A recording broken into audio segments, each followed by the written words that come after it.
Alice's Adventures in Wonderland. Chapter 12. Alice's Evidence. "Here!"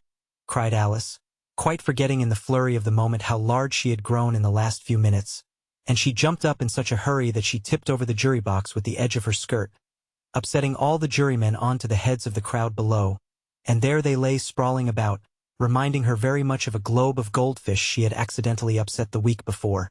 "Oh, I beg your pardon," she exclaimed in a tone of great dismay, and began picking them up again as quickly as she could, for the accident of the goldfish kept running in her head, and she had a vague sort of idea that they must be collected at once and put back into the jury box or they would die. "The trial cannot proceed," said the king in a very grave voice, "until all the jurymen are back in their proper places, all," he repeated with great emphasis, looking hard at Alice as he said so. Alice looked at the jury box and saw that, in her haste, she had put the lizard in head downwards, and the poor little thing was waving its tail about in a melancholy way, being quite unable to move. She soon got it out again and put it right. "Not that it signifies much," she said to herself. "I should think it would be quite as much use in the trial one way up as the other." As soon as the jury had a little recovered from the shock of being upset, and their slates and pencils had been found and handed back to them, they set to work very diligently to write out a history of the accident, all except the lizard, who seemed too much overcome to do anything but sit with its mouth open, gazing up into the roof of the court. "What do you know about this business?" the king said to Alice. "Nothing," said Alice. "Nothing whatever?" persisted the king. "Nothing whatever," said Alice. "That's very important," the king said, turning to the jury. They were just beginning to write this down on their slates, when the White Rabbit interrupted. "Unimportant, your majesty means, of course?" he said in a very respectful tone, but frowning and making faces at him as he spoke. "Unimportant, of course, I meant," the king hastily said, and went on to himself in an undertone, "important, unimportant, unimportant, important," as if he were trying which word sounded best. Some of the jury wrote it down important, and some unimportant. Alice could see this, as she was near enough to look over their slates. "But it doesn't matter a bit," she thought to herself. At this moment the king, who had been for some time busily writing in his notebook, cackled out "Silence," and read out from his book, "Rule 42. All persons more than a mile high to leave the court." Everybody looked at Alice. "I'm not a mile high," said Alice. "You are," said the king. "Nearly 2 miles high," added the queen. "Well, I shan't go at any rate," said Alice.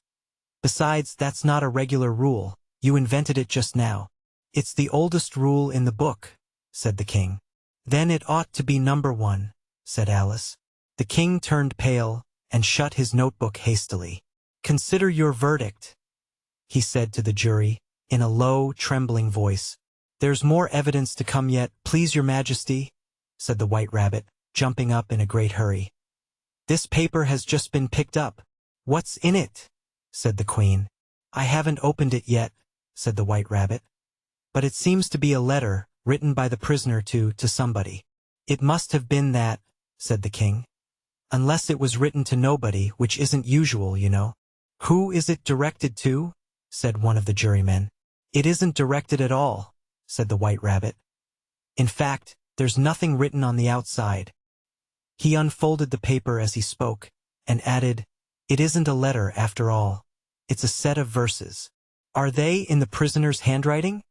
asked another of the jurymen. "No, they're not," said the White Rabbit. "And that's the queerest thing about it." The jury all looked puzzled. "He must have imitated somebody else's hand," said the king. The jury all brightened up again. "Please your majesty," said the knave. "I didn't write it, and they can't prove I did. There's no name signed at the end." "If you didn't sign it," said the king, "that only makes the matter worse. You must have meant some mischief, or else you'd have signed your name like an honest man." There was a general clapping of hands at this. It was the first really clever thing the king had said that day. "That proves his guilt," said the queen. "It proves nothing of the sort," said Alice. "Why, you don't even know what they're about." "Read them," said the king. The White Rabbit put on his spectacles. "Where shall I begin, please your majesty?" he asked.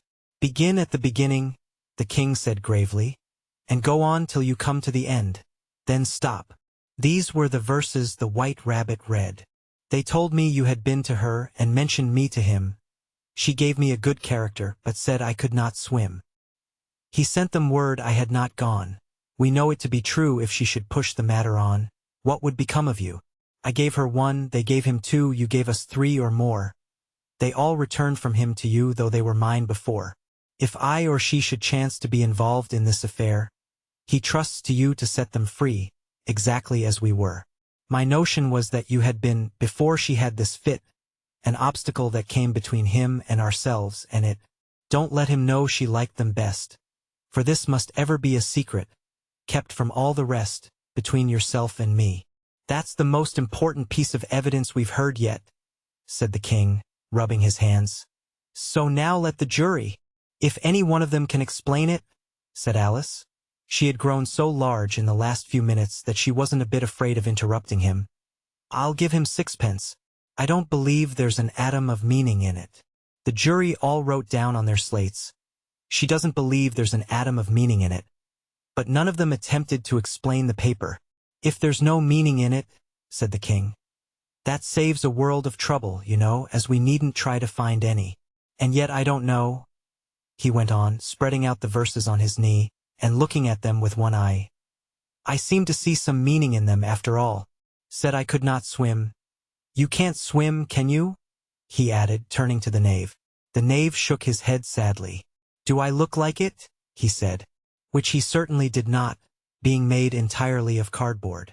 All right so far, said the king, and he went on muttering over the verses to himself. We know it to be true.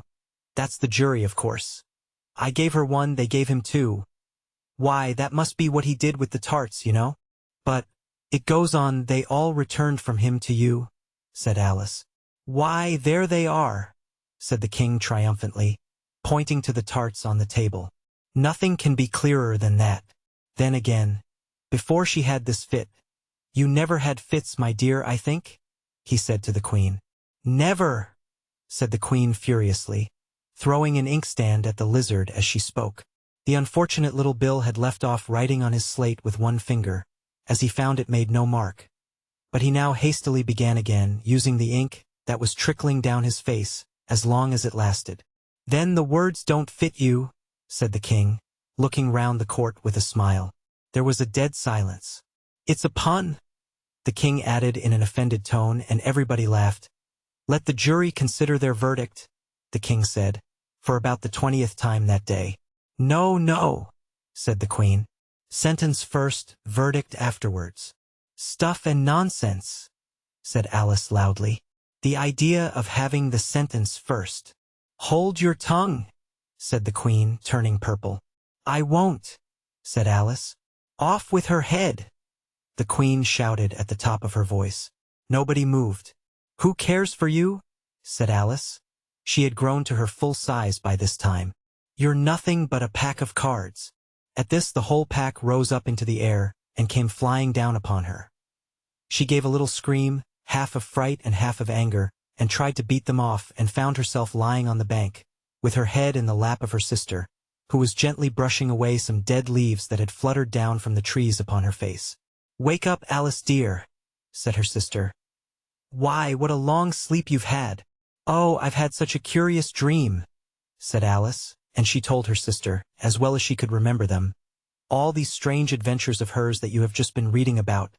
And when she had finished, her sister kissed her and said, It was a curious dream, dear, certainly, but now run in to your tea, it's getting late. So Alice got up and ran off, thinking while she ran, as well she might, what a wonderful dream it had been.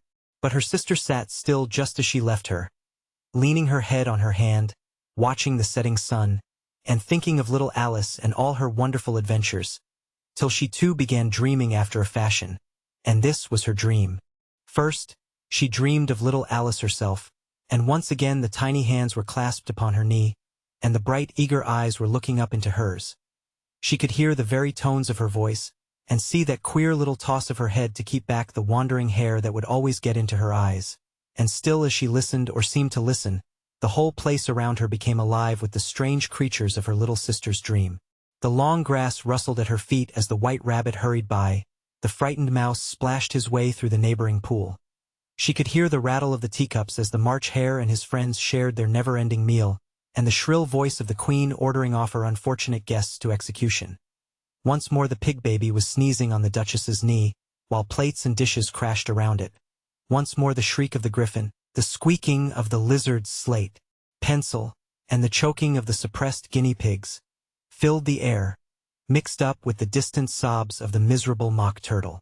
So she sat on, with closed eyes, and half believed herself in Wonderland, though she knew she had but to open them again, and all would change to dull reality. The grass would be only rustling in the wind, and the pool rippling to the waving of the reeds.